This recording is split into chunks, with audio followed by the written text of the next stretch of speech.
Buenos días, holísticas, ¿qué tal? ¿Cómo va eso? Los cereales, seguro que esto ya lo conoces, pero lo comento igual. Hay cereales con gluten y sin gluten. Los cereales con gluten son el trigo, la cebada, la avena, el centeno, el camut, la espelta, y que estos últimos son trigos, pero que son trigos antiguos que tienen menos manipulaciones que el trigo actual, ¿vale? Una de las características que tienen por el mismo hecho es que todos tienen, con lo cual, con más o menos resultados, pero todos unificables, es decir, que puedes hacer pan. Y todos, para personas sobre todo celíacas, no deben consumirlos, y personas intolerantes a pues dependiendo del grado de intolerancia que tengan. Después hay otros cereales que son los sin gluten y que muchos sí que son conocidos, ¿no? Como podría ser el arroz, el maíz, pero hay otros que son más desconocidos. Muchas veces son conocidos pues, por personas que tienen lo que decía, celiaquía o intolerancia al gluten, pero que cada vez están más presentes en la alimentación y que cada vez más, sin ningún tipo de estas tolerancias o alergias, los consumen. ¿Cuáles serían? Lo que te decía, el arroz y el maíz, conocida por todas.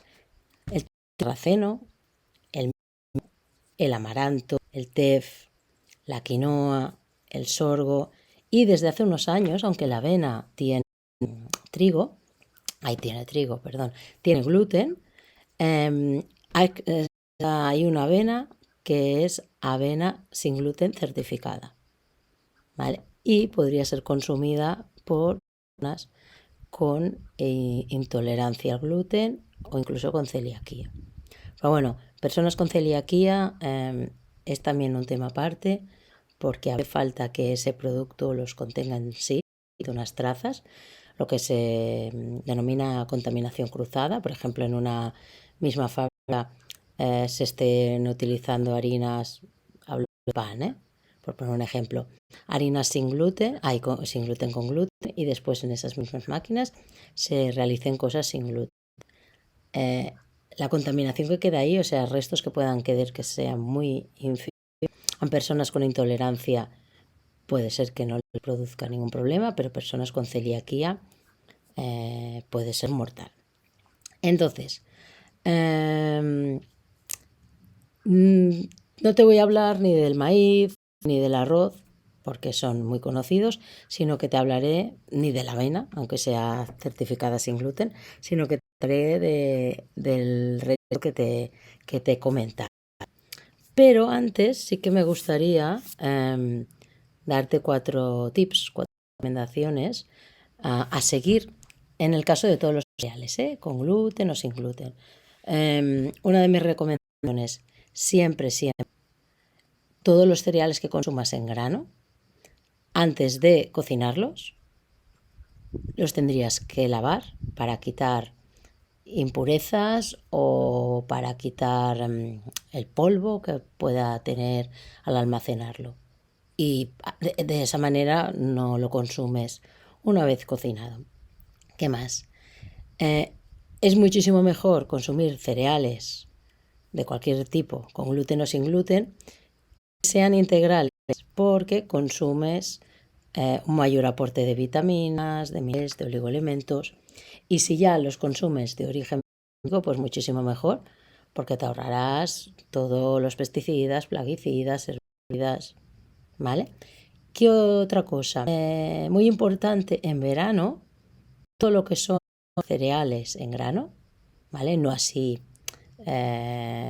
copos o harinas, pero los que son en grano es súper recomendable conservarlos en el frigorífico. ¿Por qué?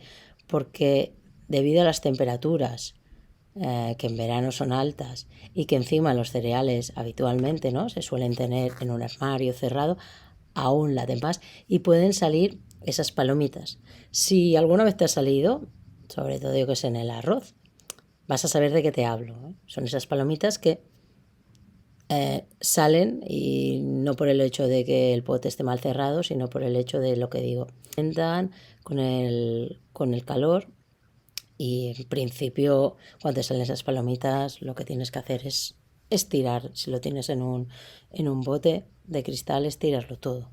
Entonces, si en invierno, en otoño, o sea, cuando las temperaturas más bajas, lo tienes en un armario, lo suyo sería que cuando empiecen a subir las temperaturas, cogerlo y ponerlo en el frigorífico, en la nevera. Vale, ¿qué te comento más?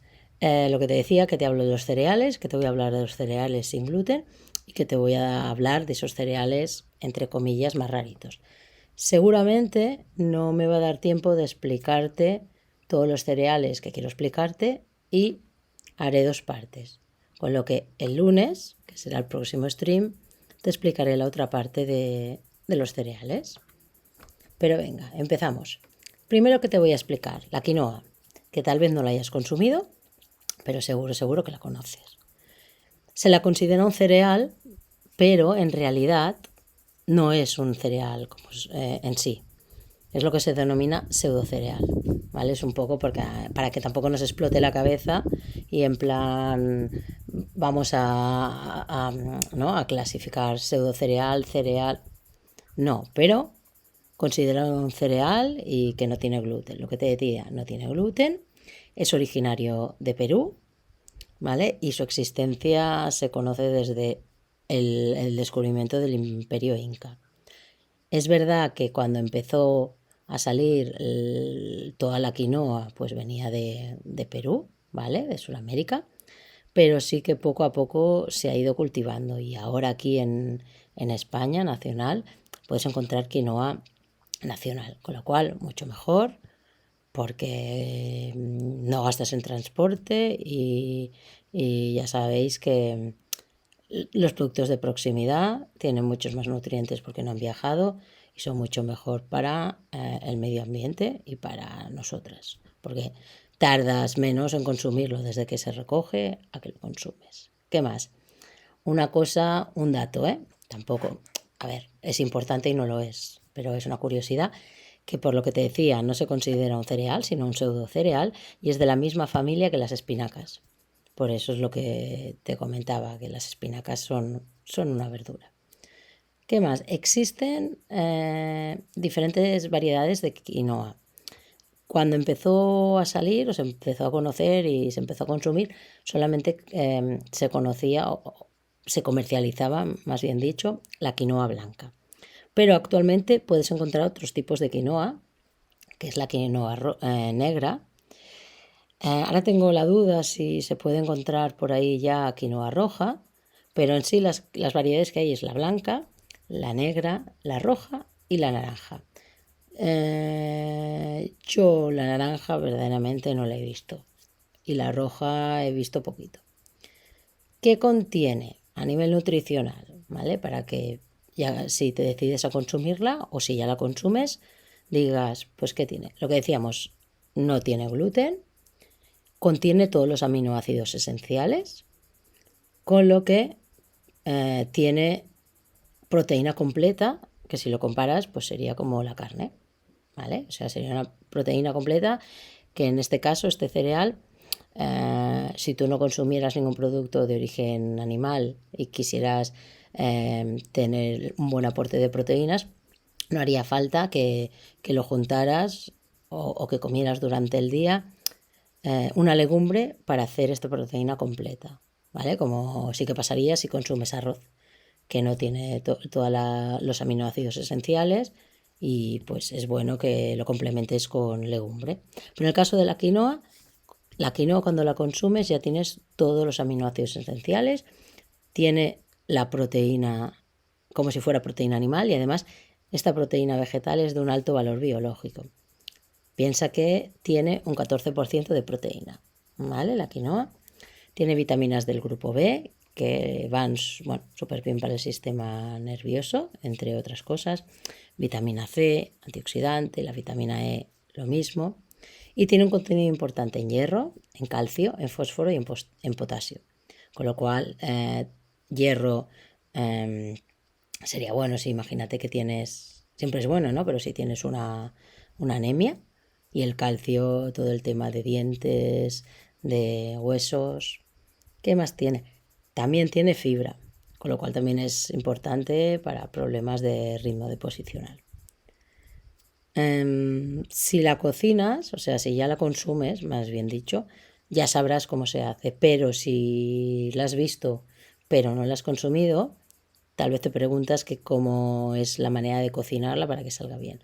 Pues es una medida de agua, en este caso lo que te digo, una medida, lo que sea. Si pones una taza o un vaso de quinoa, has de poner el doble de agua, ¿vale? O sea, 1 o 2 sería.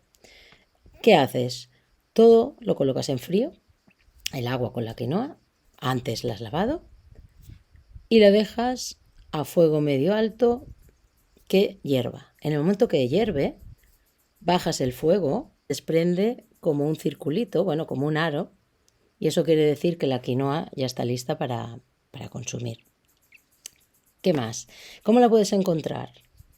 En principio, cuando entró en el mercado, al menos en el mercado español, solamente la podías consumir en grano, pero ahora mismo puedes encontrar harina de quinoa, puedes encontrar copos, pues como los copos de avena para hacer unas gachas, y puedes encontrar también quinoa inflada para hacer como si fueran los cereales del desayuno.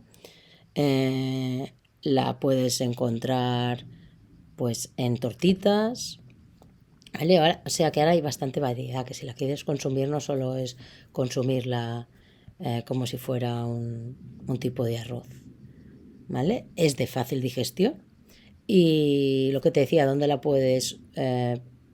cómo la puedes consumir? Pues puedes sustituirla en platos que lleven arroz, puedes añadirla en una ensalada fresca, ¿no? Ahora en verano, en vez de hacer una ensalada de patata o de pasta, pues cocinas quinoa y la haces de quinoa. Puedes añadirla en panes cuando vas a hacer un pan, que a este pan le dará un plus, o sea, de proteína, será más hiperproteico que si consumes un pan de trigo. Todo esto serían los pros, pero de contras, como todos, siempre hay. ¿Qué contra tiene la quinoa? Sí que es verdad que cuando se empezó a comercializar tenía un precio muy asequible, pero como todo, cuando empezó a aumentar el consumo, cuando lo más lógico y normalmente es que a cuanta más demanda, menor precio, en el caso de la quinoa, no es así. Y entonces, desde hace ya un tiempo, en cuanto empezó el pico de consumirla, porque, a ver, es como todo, es muy buena y todo lo que quieras, pero tampoco es una panacea, no por estar comiendo todo el día quinoa van a pasar todos tus males y va a ser tu vida genial. ¿Qué pasó? Que supongo que a nivel de la industria alimentaria vieron ahí un filón y el precio empezó a subir. Sí que es verdad que últimamente, y ayer mismo, por ejemplo, lo veía que fui al súper, ha bajado. Y eso que todos los alimentos últimamente, por la inflación o por lo que sea, porque todo es la inflación y otras cosas bajan y esto sube, ha bajado el precio. Pero sí que es verdad que es caro. Si comparas lo que te cuesta un kilo de arroz con lo que te cuesta un kilo de quinoa, pues la diferencia es bastante abismal. ¿Vale? ¿Qué más? La quinoa ya estaría. Vale, voy a beber un poco de agua. ¿Qué otro cereal te quiero hablar? Y que seguro, bueno, que este es mucho menos conocido. Y yo confieso que lo tengo ahí, en plan, lo he de consumir, pero todavía no lo he consumido. El TEF, ¿vale? Aquí hace relativamente poco que se conoce, pero es casi base de comida, ¿sabes? La base de la alimentación en países africanos, sobre todo en Etiopía. O sea, sería como en Sudamérica el maíz, o, ¿vale? O aquí en España que es el trigo y el arroz. Pues lo que decía, es la base de la comida etíope. Y si ha sido yo no he ido, también otra cosa pendiente, apuntada en la lista. Pero si vas a un restaurante etíope, allí vas a encontrar que muchos platos llevan tef. Por ejemplo, unos panes que llaman injera, que son, a ver, no por gusto, sino por similitud, ¿no? Si vas a un restaurante indio, pues está el pan nan. Pues sería a este nivel. Como todos estos cereales, el tef sí que es un cereal, en principio, claro, no son originarios de aquí de España, y cuando se empieza a comercializar es por exportación, pero desde el 2010 ya se cultiva también aquí en España, en Castilla y León. ¿Qué más del tef? Su nombre quiere decir, significa hierba del amor. Una cosa muy positiva que tiene es que su impacto medioambiental es muy, muy, muy reducido. O sea, y esto está muy bien. Existen dos tipos, ¿vale? Que es el blanco y el rojo, pero el más común de encontrarlo comercializado en nuestro país es el blanco. ¿Y en qué se diferencian? El blanco tiene un sabor más suave y delicado, que todo esto es un poco investigación, porque lo que os digo, que yo no lo he consumido, que a veces te recuerda a las semillas de amapola, que son estas semillitas que muchas veces encuentras en los panes ¿no? de hamburguesas o así, ¿vale? Que pueden ser las semillas de sésamo, y también hay de amapola. Y el rojo, su gusto es más potente, ¿vale? Si nos pasáramos a mirar cuál de los dos es más antioxidante, pues sería más antioxidante el rojo que el blanco. Y lo que se sabe es que es un cereal que ha entrado tardíamente, porque por lo que te comentaba, que en principio cuando se empezó a comercializar se exportaba de Etiopía, y todo el tema de las políticas de exportación etíope eran muy restrictivas, y entonces llegaban cuentagotas. Ahora esto no pasa, por lo que te decía, que se cultiva en Castilla y León. ¿Qué más? Contenido nutricional. Tiene calcio, tiene hierro, igual que la quinoa, magnesio, que va bien para todo el tema muscular, que es un relajante muscular, el manganeso, tiene zinc, que el zinc es súper antioxidante, y donde puedes encontrar zinc también es, por ejemplo, en las semillas en las pipas de calabaza, ¿vale? ¿Qué más? Tiene cobre y tiene potasio. El contenido de proteína tiene todos los aminoácidos esenciales, igual que la quinoa. El contenido de proteína es bueno, pero es más bajo, y si se compara con la proteína animal sería el mismo contenido que los huevos, o con la vegetal, que legumbres. Tiene fibra, y la fibra que contiene tiene un efecto prebiótico, omega 6, almidón resistente, y es muy rico en lisina, que lisina es el aminoácido que habitualmente, casi siempre, los otros cereales tienen carencia de este aminoácido. Pues en este caso, el tef no.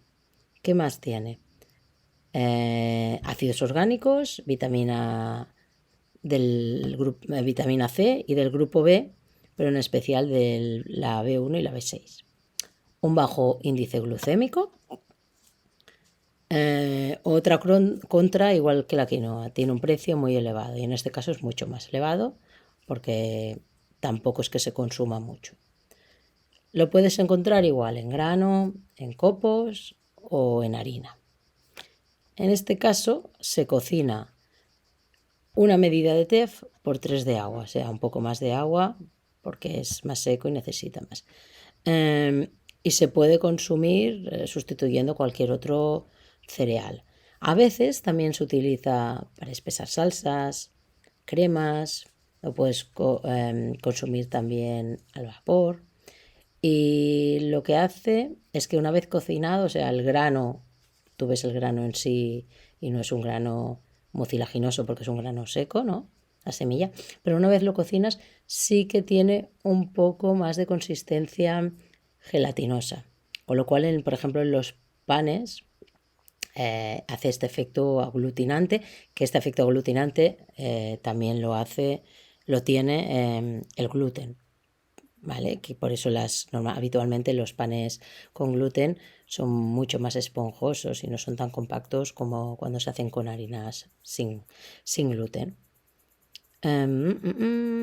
Los copos, bueno, lo que has de saber también es que, como por ejemplo, los copos de avena, ¿no? Tú los puedes dejar en remojo y después, una vez, yo qué sé, si haces gachas, ¿no? No hace falta que lo cocines, con tal de que esté caliente el agua o el líquido que utilices, ya está. Pero en el caso del TEF, siempre se ha de cocinar cuando es en harina y en grano. En el caso de los copos, se recomienda, pero podrías consumirlos solamente remojados.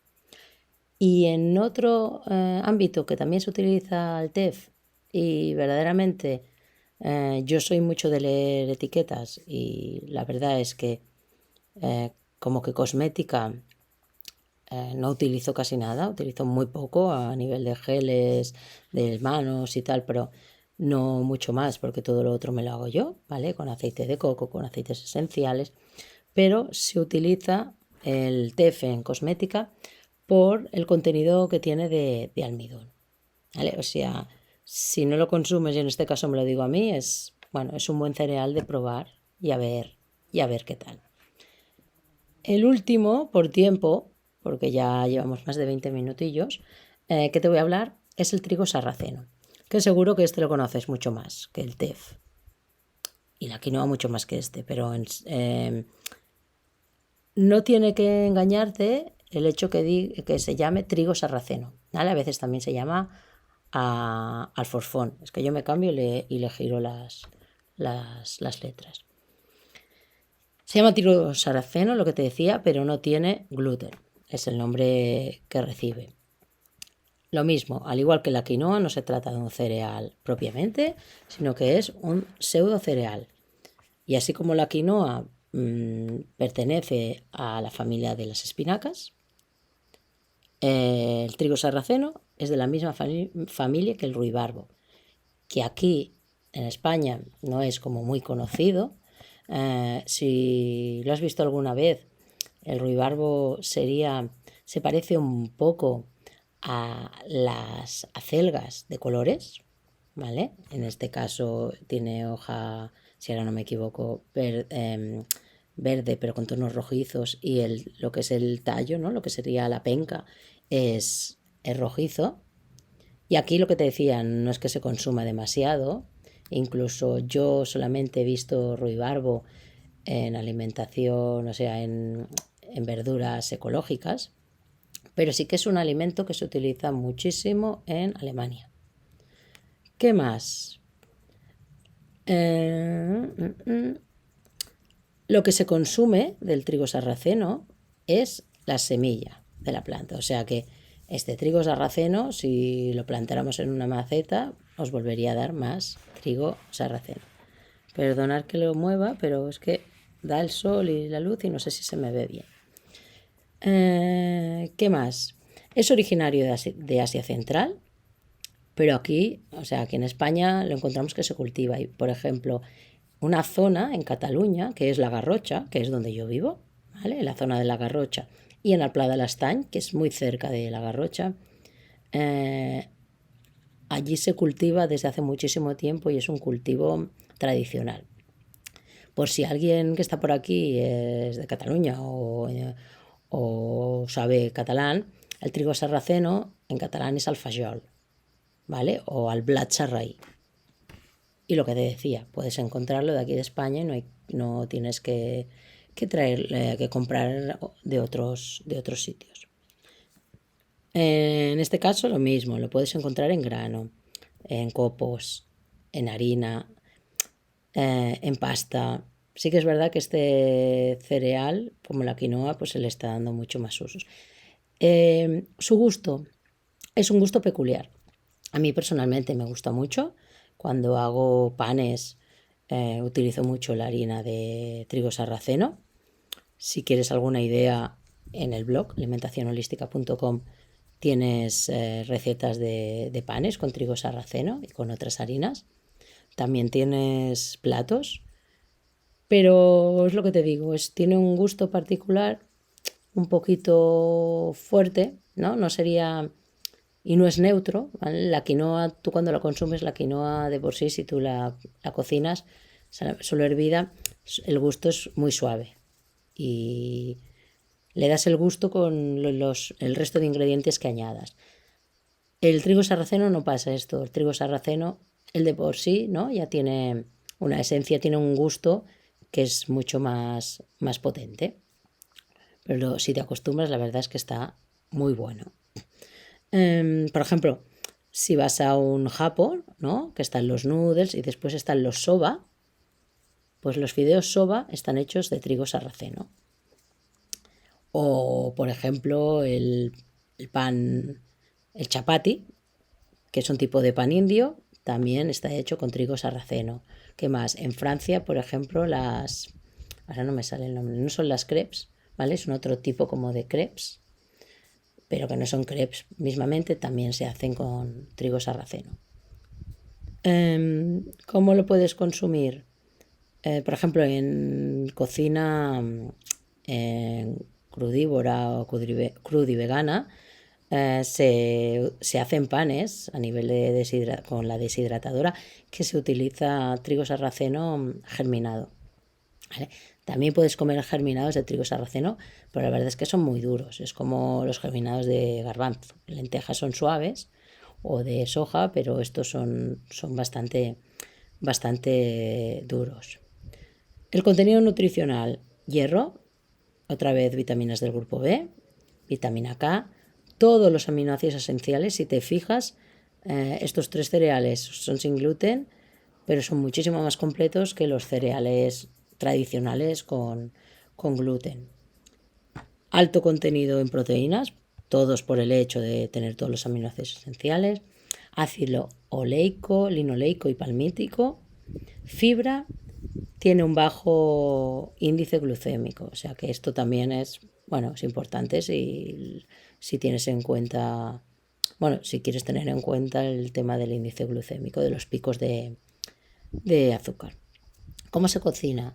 También muy fácil y en este caso igual que la quinoa.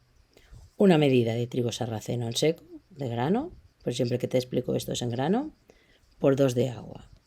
Y lo mismo, lo pones en frío, cuando empieza a hervir bajas el fuego, lo tapas, normalmente entre 10 15, pero te diría más 10 que 15, ya tienes el trigo sarraceno. ¿Dónde lo puedes poner? Puedes, lo que te decía, hacer panes, que es uno de las harinas para hacer panes más panificables. Lo puedes comprar en copos y sustituir los copos tradicionales de avena por estos copos. Eso sí, los tienes que cocinar porque son más duros. Puedes sustituirlos en platos de arroz, en ensaladas.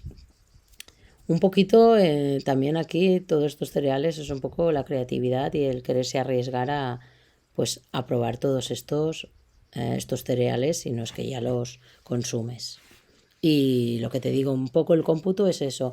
Todos tienen aminoácidos esenciales, todos, con lo cual tienen proteína y muchos de ellos tienen una proteína que puede ser asimilable a la proteína animal a nivel de carne, aparte de muchísimos minerales y oligoelementos y mucha fibra, que también va muy bien. Por ejemplo, el trigo sarraceno en medicina tradicional china